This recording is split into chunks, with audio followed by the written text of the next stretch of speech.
하나님 만나려고 하는 마음보다 하나님께서 우리를 더 많이 만나고 싶어 하십니다. 아멘이세요? 여러분, 하나님 만나고 싶으세요? 하나님 만나고 싶어 하는 만큼 하나님은 자기 자신을 계시하세요. 드러내세요. 만나주세요.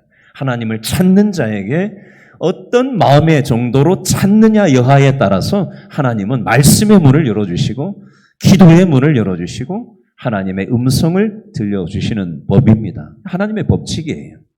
저는 오늘 이 밤에 나온 말씀을 전하는 자나 말씀을 받는 자나 우리 모두가 예배자가 되어서 하나님께만 집중했으면 좋겠고 하나님을 만나는 것에 우리가 집중하는 이 저녁이 될 수 있었으면 좋겠어요. 우리 옆에 계신 분에게 한번 믿음으로 인사해 주시면 좋겠습니다. 옆 사람 골라 잡으세요. 누구하고 얘기할까? 자, 골라 잡으셨어요? 네. 자, 저를 따라해 주세요. 우리는 부족한 사람이라도 하나님은 우리를 불쌍히 여기십니다. 오늘 참 잘 나오셨습니다. 앞뒤로도 인사할까요? 오늘 참 잘 나오셨습니다.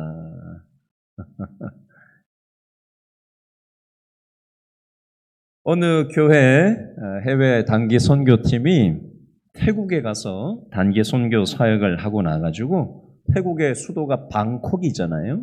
방콕에 들러서 태국에 있는 현지인 큰 교회에 방문을 했다고 합니다. 그런데 아주 희한한 광경을 그 교회에서 목격을 했다는 거예요. 예배당 건물 안에 앞쪽에 뭐가 하나 걸려 있냐면은 그 왕비 사진이 걸려 있더래요. 우리나라는 대통령제잖아요. 태국은 국왕이 있는 나라예요. 그러니까 왕이 있으니까 왕비도 있겠죠.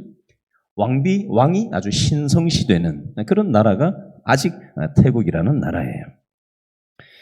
이 예배당 강단 앞에 왕비의 사진이 걸려 있고 그 앞에 제단이 차려져 있더랍니다. 그리고 사람들이 그 앞으로 쭉 나가가지고 뭘 하는지 봤더니 엎드려 절을 하더래요. 그 왕비 사진 앞에서. 교회인데 왕비 사진 앞에서 절을 줄 서가지고 쭉 나가서 하더랍니다. 그날이 마침 왕비 생일날이었대요. 태국 왕비 생일날이었대요. 그래서 예배를 마치고 나가지고는 사진 앞에서 왕비를 찬양을 하고 하나님을 찬양하는 게 아니라 왕비를 찬양을 하고 왕비를 찬양하며 공연을 하더라는 것입니다. 그러더니 이렇게 얘기하더랍니다. 이 나라를 지켜주신 하나님께, 부처님께, 왕비께 감사하나이다. 교회는 교회인데 하나님도 믿고 부처님도 믿고 왕비도 믿고 왕비가 사람이 아니에요. 거의 신적인 존재라고 태국 사람들은 생각하는 그런 정도라고 합니다. 이 짬뽕이 되어 있는 거죠. 여러분, 금속에도 그 순도가 얼마나 되느냐 이게 중요하죠. 음료수도 이게 100%짜리냐 아니면 뭐가 섞인 순도가 떨어지는 음료수냐 차이가 지죠. 예를 들면 금이 몇 K가 있어요? 제일 좋은 놈이? 금에 관심이 없어요?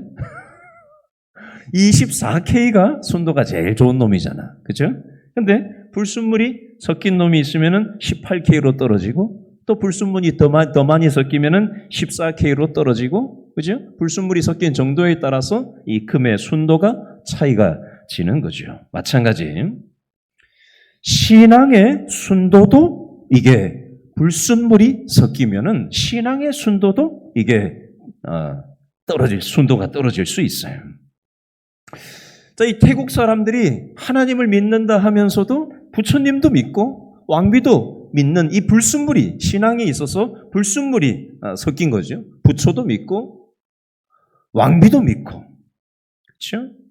자, 오늘 호세아서의 역사적인 배경을 보면 호세아서에 나오는 이스라엘 백성들도 이 신앙의 순도가 좋지 않았어요. 하나님만 믿음의 대상으로 삼아야 되는데 하나님이 아닌 불순물을 이방 우상 잡신들을 함께 섬겼던 것이 이 호세아서의 배경이 되는 이스라엘 백성들의 신앙 생활이었습니다. 이스라엘 백성들은 겉으로 봤을 때는 굉장히 신앙생활을 탁월하게 잘했던 사람들이에요. 구약 이스라엘 백성들 하면 뭐도 하고 뭐 철저하게 신앙생활을 하고 말만 하면 입에 하나님이 착 달라붙어 있었던 사람들이었습니다. 그런데 겉모습하고는 다르게 마음은 여러분 사람은 겉모습밖에 잘 못 봐요. 그렇죠? 사람 속을 잘 모르잖아요. 구약 이스라엘 백성들, 호세아서에 나오는 구약 이스라엘 백성들의 겉모습은 말로는 하나님을 찾고 절기 때만 되면 그리고 헌금도 열심히 하고 또 여러 가지 많은 것들을 누가 봐도 참 신앙생활 잘한다라고 할 만한데 이 구약 이스라엘 백성들의 마음은 그것과는 판이하게 달랐다라는 것입니다. 하나님이 아닌 불순물이 그 마음에 끼어 있었다라는 것입니다. 그 표현이 오늘 호세아서 13장 5절, 6절 말씀에 어떻게 표현이 되어 있는가 다시 읽어보겠습니다. 호세아서 13장 5절, 6절 다 같이 시작. 내가 어디에서? 광야 마른 땅에서 너를 알았거늘 그들이 먹여준 대로 배가 불렀고 배가 부르니 그들의 마음이 어떻게 됐어요? 교만하여 이로 말미암아 나를 어떻게 했다? 잊었느니라. 5절에 광야 마른 땅은 어디를 얘기하는 걸까요? 사막을 얘기하는 거예요. 여러분 사막 가보셨어요? 사막 가서 세계 테마여행 같은 데 보면은 사막에서도 베두인들이 요즘도 살더라고요. 거기서도 모래 땅에서도 불 피워가지고 빵 구워 먹고 그렇게 무역하는 사람들도 요즘도 있더라고요. 그런데 기본적으로는 거기에서 정착해서 살 수는 없어요. 지나가면서 해먹고 지나갈 수는 있지만 정착해서 살 수 없는 땅입니다. 기본적으로. 근데 오늘 5절에 보니까 광야 마른 땅, 이 사막에서 하나님이 이스라엘 백성들을 알았다라는 이 표현은 생존할 수 없는 땅, 물도 없고 먹을 것도 없고 생존할 수 없는 그 땅 사막에서 하나님께서 이스라엘 백성들을 살 수 있도록 하나님께서 보호해 주셨다. 이스라엘 백성들이 출애굽해서 사막 광야 땅을 지났잖아요. 그때 하나님께서 이스라엘 백성들을 보호해 주시고 하나님께서 생존하도록 인도해 주셨다라는 표현이 호세아 13장 5절이에요. 그런데 6절에 보니까 그들이 먹여준 대로 어떻게 했다? 배가 불렀다. 배가 부르니 그들의 마음이 어떻게 됐다? 교만하게 됐다. 이것 때문에 나를 잊었다. 하나님을 잊어버렸다는 거예요. 여러분, 신앙이요. 옛날 우리 1950년대 한국 전쟁 나고 일제시대 때 얼마나 죽기 살기로 신앙생활 했어요. 그죠? 순교에 피를 뿌려가면서 신앙생활 했던 적도 있었고, 일제시대 때 순교하면서 신앙생활을 지켰던 분들도 있었고, 한국 전쟁 때, 그죠? 전 세계에서 제일 못 살던 나라 중에 하나가 바로 우리나라 아니에요. 1970년대, 80년대, 90년대 급격한 경제성장을 이루고 난 다음에 그 바람에 한국교회가 옛날에는 아이 없고 와가지고 철야기도 하고 밤샘 기도하고 여의도 순복음교회 제가 98년도에 철야를 갔던 적이 있는데 밤새 기도를 하더라고요. 밤새. 그래서 제가 여의도에 순복음교회 금요 철야 갔다가 걸어가지고 제가 사당동 총신대 캠퍼스까지 걸어갔던 적이 한 번 있어요. 차도 없고 해가지고. 10시간 기도회를 저도 그때 그 양재동에 있는 기도원에 가가지고 10시간 기도회를 산에 올라가가지고 기도하고 했던 적도 있었어요. 절박한 신앙이 있었다고요. 한때 우리 한국교회가, 우리 개인도, 그죠?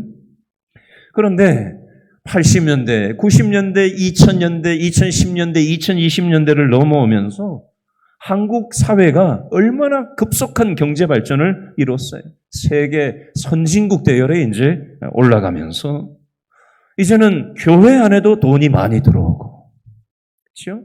옛날처럼 그렇게 먹고 살기 위해서 절박한 시절은 다 지나갔단 말이에요. 이 살만하게 됐다, 편안하게 됐다고요. 그러니까 더 재밌는 거 없나, 그렇죠? 더 재밌는 영상 없나, 더 재미있는 먹거리 없나, 더 즐길 거리가 없나, 이것에 온통 우리의 정신이 가 있어요. 별로 아쉬운 게 없어요. 그러니까 신앙도 별로 절박하지가 않습니다. 오늘 성경 이스라엘 백성들도 마찬가지예요. 사막 땅에서 하나님께서 생존할 수 있도록 해주셨는데 먹고 살만하니까 배가 부르니 이스라엘 백성들이 마음이 교만하게 돼서 이것 때문에 하나님을 잊어버린 신앙생활을 하더라는 겁니다. 여러분, 이거 우리 모습 아니에요? 지금 저와 여러분의 신앙의 모습 아닙니까? 이 내용. 자, 호세아서 13장 오늘 1절, 2절을 제가 가만히 아까 묵상을 하는데 눈에 띄는 장면이 문구가 두 개가 눈에 들어왔어요. 호세아 13장 1절에 밑줄을 그어 보시겠어요? 13장 1절 셋째 줄에 자기를 높이더니, 밑줄 그어 보세요. 자기를 높이더니. 13장 2절에 보니까 둘째 줄에 자기를 위하여, 밑줄 그으세요. 자기를 위하여. 여러분, 이스라엘 백성들만 자기를 높이는 인생을 살았나요? 저와 여러분도 나를 높이려고 드는 인생을 살고 있지 않습니까? 하나님을 높여야 되는데 2절에 나오는 자기를 위한 삶을 우리 역시도 이스라엘 백성들처럼 살고 있지는 않느냐라는 거예요. 여러분, 호세아서에 나오는 이스라엘 백성들은 우리가 흔히 얘기하는 바알과 아세라 우상을 섬겼어요. 농사짓던 농경 문화이기 때문에 농사의 신, 전쟁이 잦은 문화권이었기 때문에 전쟁의 신이 필요했어요. 그 필요를 쫓아서 농경의 신이었던, 전쟁의 신이었던 바알과 아세라를 섬기면 잘 먹고 잘 살 수 있을 거라고 이스라엘 백성들은 여겼고, 그래서 하나님을 말로는 섬기는 척했지만 마음으로는 농사 잘 지으려면 바알과 아세라, 또 전쟁에서 승리하려면 바알과 아세라를 의지해야 되는데 하고 양다리를 걸친 신앙생활을 했다는 겁니다. 제가 지난주에 어떤 글을 보는데 창세기 3장 6절을 가지고 어떤 문화 전문가가 이걸 표현을 한 게 있더라고요. 창세기 3장 6절에 보니까 선악과에 대해서 먹음직도 하고 보암직도 하고 탐스러운, 선악과를 먹음직도 하고 보암직도 하고 탐스럽기도 하다. 인간의 욕망이잖아요. 그렇죠? 무엇을 먹을까? 또 눈에 보기에 좋은 걸 우리는 얻으려고 탐하잖아요. 탐스러운 것들을 우리는 욕망을 추구하잖아요. 여러분, 우상숭배가 별개 우상숭배가 아니라 하나님 아닌 이 세상을 탐하면 그것이 보는 것이든 그것이 먹는 것이든 그것이 우리가 욕망하는 것이든 그 대상이 무엇이든 간에 하나님 아닌 다른 대상을 우리가 마음이나 생각이 뺏겨버리면 그게 우상 숭배라는 것입니다. 현대판 우상 숭배예요. 여러분, 사람의 마음 중심에 하나님의 자리가 자리하고 있어야 되는데 혹시 현대판 우상인 돈이 혹시 우리 마음에 떡하니 자리 잡고 있는 건 아닌가? 마태복음 6장 24절 말씀에 보면 한 사람이 두 주인을 섬기지 못한다. 하나님과 재물을, 돈을 함께 섬길 수는 없는 노릇이다. 성경은 말씀합니다. 돈이 곧 신이 되어버린, 돈이 곧 현대판 우상이 되어버린 우리의 현실을 얘기하는 거예요. 여러분, 미국 달러, 돈 봤어요?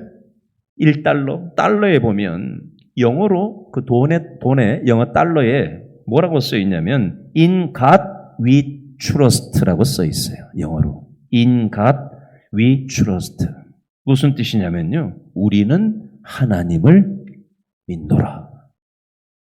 미국 돈에 우리는 하나님을 믿노라 이렇게 쓰여져 있어요. 돈이지만 우리는 하나님을 믿는다라는 믿음의 고백이 미국 달러에 표시가 되어 있다고요. 그런데 미국 사회가 지금 어떻게 되어 있죠? 돈이 우상이 되어 있어요. 미국만 그런 게 아니죠. 저와 여러분의 모습도 혹시 하나님을 믿느냐 아니면 돈의 힘을 우리가 믿고 살아가는 건 아닌가. 또 다른 우상들이 있죠. 명예의 우상, 성공 우상, 쾌락 우상, 건강 관리의 우상, 자식 우상. 요즘 돈 관리도 노후 준비를 하려면 돈 관리도 중요하고 또 건강 관리도 중요하다라고 하죠. 또 인간관계 관리를 잘 해야 된다. 노후 준비 3대 준비가 돈 관리, 건강 관리, 인간관계 관리 세 가지를 꼽더라고요. 몸 관리 잘 해야죠. 그래야지 노후가 건강하게 지낼 수 있겠죠. 그러나 우리가 우리의 몸을 생각할 때 단지 우리의 피부, 건강, 근육 뭐 이런 것만 생각할 게 아니라 우리의 몸은 누가 거하시는 곳이라고요? 살아계신 하나님이 우리 몸 안에 성령 하나님께서 거하시는 교회예요, 교회. 이거는 일도 생각하지 않은 채 그저 우리의 몸을 건강 관리를 하기 위한 수단으로만 생각하는 정신을 가지고 우리의 육체를 생각한다면 우리는 건강관리 우상에 빠져서 지내고 있는지도 모르겠어요. 이게 현대판 우상숭배라는 거예요. 자, 계속해서 이런 우상숭배를 했던 이스라엘 백성들을 향해서 또 오늘 현대판 우상숭배를 하고 지내는 저와 여러분들을 향해서 하나님께서 오늘 말씀을 통해서 어떤 경고의 말씀을 주고 계신가? 그 내용이 호세아서 13장 3절 말씀에 나오는데요. 한 번 더 읽어볼까요? 호세아 13장 3절 말씀 4가지가 있는데 뭐가 4가지가 숨어 있는지 13장 3절을 읽어보겠습니다. 시작. 이러므로 그들은 아침 구름 같으며 쉬 사라지는 이슬 같으며 타작마당에서 광풍에 날리는 쭉정이 같으며 굴뚝에서 나가는 연기 같으니라. 제가 답을 다 드렸죠. 4가지. 동그라미 해보실래요? 3절에 아침 구름 동그라미, 이슬 동그라미, 쭉정이 동그라미, 4번째는요 연기 동그라미 해보세요. 여러분 아침에 구름이 딱 끼었다가 조금 지나면은 금방 휙 사라질 때가 있잖아요. 그렇죠? 구름과 같다는 거예요. 영원하지 않다는 거예요. 이슬도 있다가 금방 없어져 버리잖아요. 쭉정이는 어떻게 해요? 바람 불면은 휙 날아가고 없어져 버리잖아요. 연기도 어때요? 바람 불면 금방 휙 사라집니다. 이게 영원하지 않다라는 것을 비유적으로 3절에서는 아침 구름, 이슬, 쭉정이, 연기 이렇게 비유를 하고 있어요. 이스라엘 백성들이 지금 잘 나가고 있지만 이것이 아침 구름같이 사라질 수 있다는 거예요. 현재 잘 나가는 이스라엘의 상태가 아침 구름 같을 수 있고 이슬같이 없어질 수 있고 쭉정이 같을 수 있고 연기같이 쉬 사라질 수 있다라는 것을 얘기하는 것입니다. 계속해서 7절, 8절에는 4가지 짐승을 가지고 또 비유적으로 설명을 하는데요. 7절, 8절에 짐승, 4가지 짐승을 한번 찾아보시죠. 7절, 8절 다 같이 시작. 그러므로 내가 그들에게 첫 번째 사자 같고 길가에서 기다리는 두 번째 표범 같으니라. 내가 세 번째 새끼 잃은 곰 같이 그들을 만나 그의 염통 거풀을 찢고 거기서 4번째 짐승 암사자 같이 그들을 삼키리라. 들짐승이 그들을 찢으리라. 아멘. 동그라미 하세요. 7절에 사자, 두 번째 줄 표범, 세 번째 새끼 잃은 곰, 4번째 암사자. 4가지 동물을 비유적으로 설명합니다. 이 사자, 표범, 곰, 암사자는 무엇을 상징하느냐면요. 이스라엘에 쳐들어올 전쟁을 걸어올 아수르 군대를 이 네 가지 짐승의 비유적으로 설명을 하는 것입니다. 지금 이스라엘이 떵떵거리고 잘 나가고 있지만 아수르 군대가 곰처럼 또 표범처럼 사자처럼 암사자처럼 아수르 군대가 이스라엘을 쓸어버리고 전쟁으로 이 이스라엘이 망하게 될 것을 얘기하시는 장면이에요. 역사적으로 BC 722년 예수님이 태어나시기 722년 전에 아수르에 의해서 이 이스라엘은 나라가 이 말씀처럼 그대로 예언대로 성취가 되었어요. 여러분, 이 역사적인 오늘 이스라엘 백성들의 이 모습은 저와 여러분의 모습하고도 같을 수 있습니다. 오늘 우리 교육자들, 전임 교육자들하고 개인적으로 은혜 받은 말씀을 각각 묵상했던 말씀을 각각 나눴어요. 제가 먼저 말씀을 나누고 우리 박창선 목사님도 말씀 나누고 우리 박병수 목사님도 개인적으로 성경 읽은 걸 말씀을 딱 나눴는데 제가 지금 말씀을 딱 지금 설교를 하는 중에 박창선 목사님이 아까 말씀 은혜 나눴던 요한계시록 말씀이 딱 갑자기 생각이 났어요.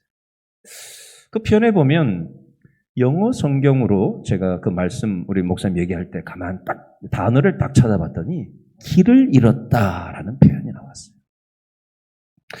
우리가 하나님을 인생의 주인으로 우선순위로 딱 우리 마음을 딱 고정시키지 않으면 우리는 길을 잃어버리는 인생을 살아갈 수밖에 없어요. 비틀거리는 정신 빠진 그런 인생을 살아갈 수밖에 없습니다. 이리저리 기웃거리는 인생을 살아갈 수밖에 없어요. 인생이 단단하지가 않아요.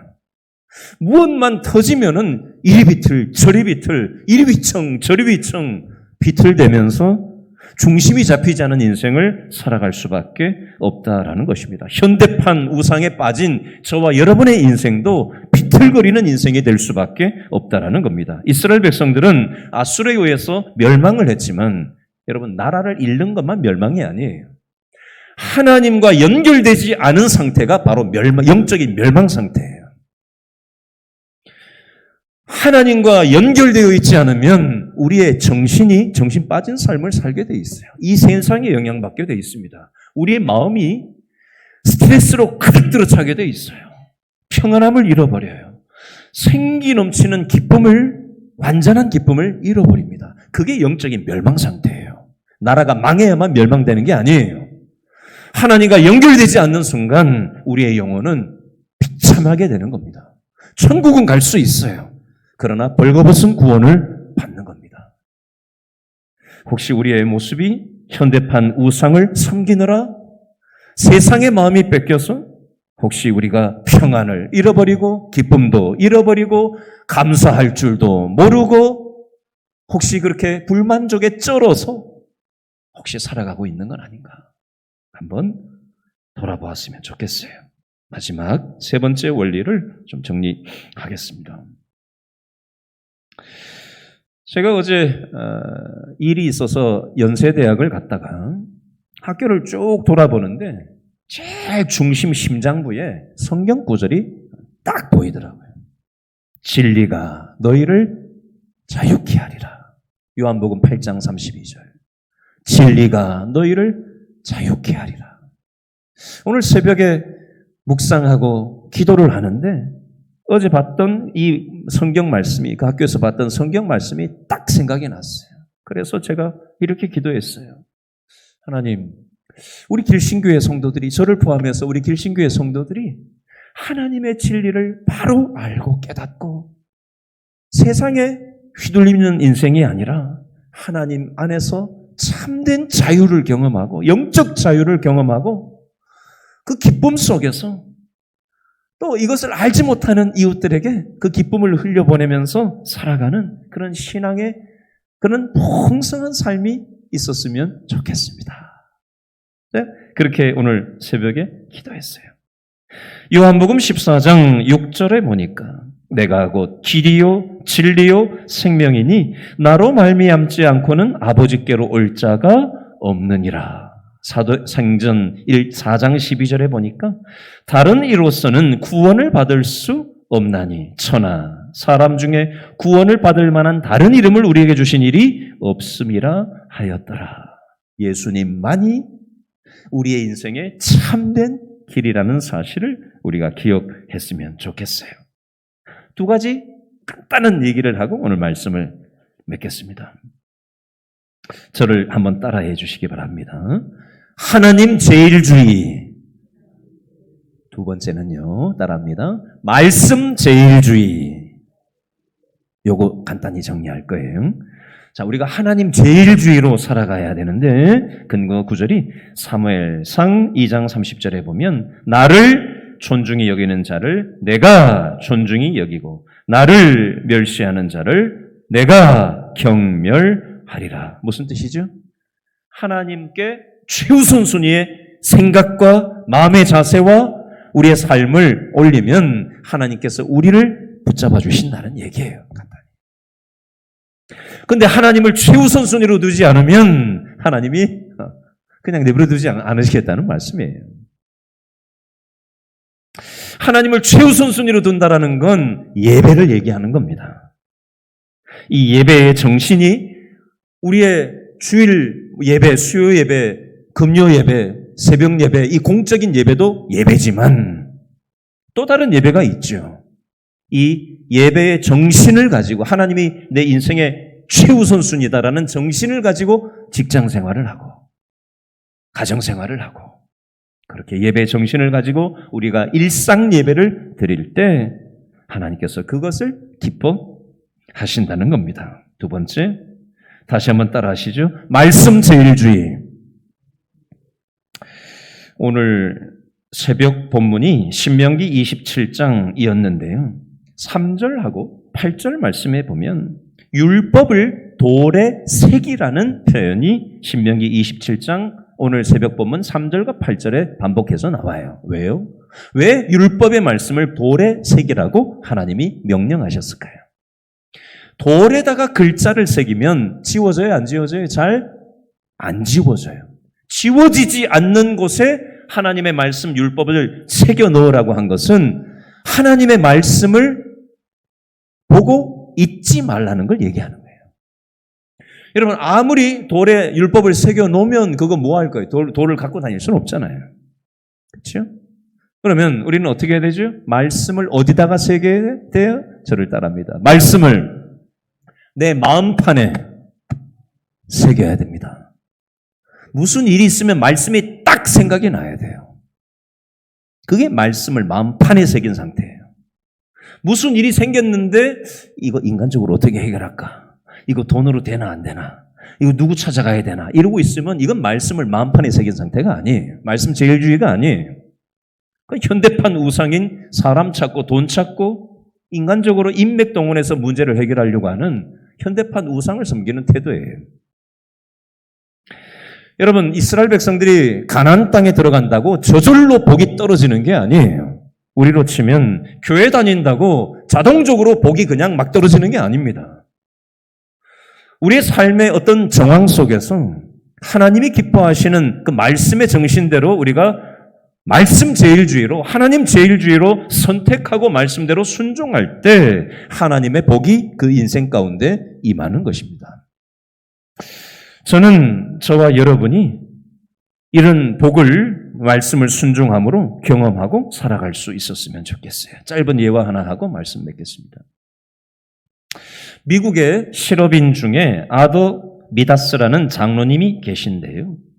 이분은 과거에 미국의 10대 재벌 중에 한 사람이었어요. 한국의 대학생 선교단체에 50만 달러를 미국 분인데 한국의 대학생 선교단체에 그 당시 돈으로 5억 원을 기증을 하셨어요.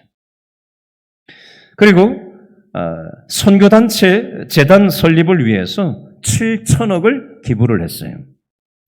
그리고 이거 말고도 구제하고 봉사하는 일에 많은 재산을 헌금을 한 분이에요.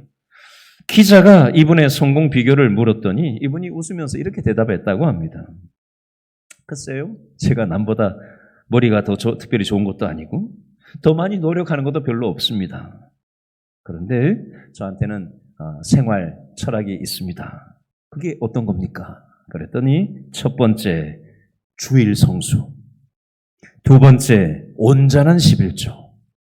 세 번째, 하루 첫 시간을 기도로 시작하는 거. 네 번째, 예수님을 가정의 주인으로 모시는 것. 다섯 번째, 내 시간과 돈을 선한 사업에 사용하는 것. 이게 저의 신앙 생활 신조입니다. 이걸 다른 말로 하면은 하나님 제일주의, 또 말씀 제일주의예요. 여러분, 오늘 말씀을 다 나눴고요. 오늘 말씀을 들으시면서 우리 자신의 모습을 한번 점검해 봤으면 좋겠어요. 나는 혹시 현대판 우상에 빠져 있는 건 아닌가? 돌아보셨으면 좋겠고, 그리고 하나님 제일주의, 말씀 제일주의로 우리가 하나님 뜻대로 순종하며 살아갈 때 우리에게 복이 임하고 이 복을 나누면서 살아가기를 이 시간 결단하는 이 시간 되었으면 좋겠어요. 이 시간 아까 불렀던 찬양 중에 아무것도 두려워 말라, 이 찬양하고 우리 기도하는 시간을 갖겠습니다.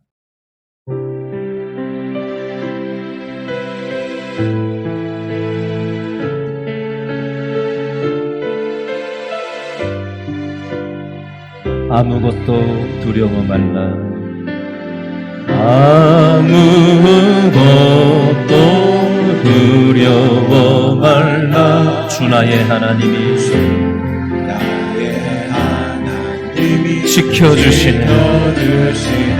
놀라지 말라,